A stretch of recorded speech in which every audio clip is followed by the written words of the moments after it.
bafowethu, hayi yake yasilaya le nkunzimalanga eyakhombisa uKhuzani lento yabona nje namanje akabhilidi lapha emoyeni.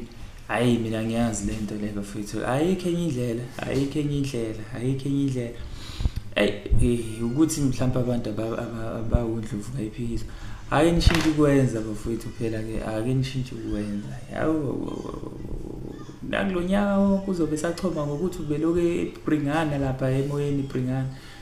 Hayi man, kodwa ke sibabungise bafowethu ukugcwala kwendawo kanje akuyona insango, akuyona into kaNombani, yabo. Kodwa ke bafowethu sibongise ke uKhuzani ke ekuthenini enze umcimbi onjengaleyana, akwandele bani, yabo. Okay sibakwenza, yebo nabo sababongisa uma kusakwazi, uma kusangenzeka futhi ake silindele ke nawo ama-Rap Nation ke manje ke nawo ake ededelelwe nje ithuba, yabo.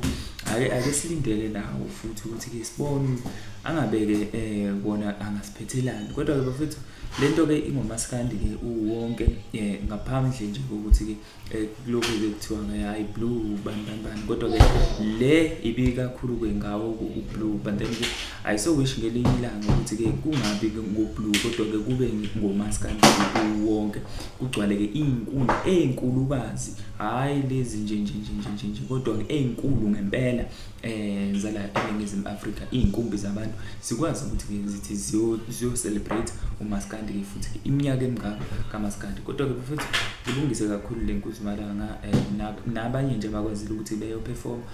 Siyabonga kakhulu ukuthi ke nikwazi ukwenza into ibe inhle njengaleya. Anyways bafethu, nalabo abangaqashwanga ngelinye ilanga bayonikwa ithuba.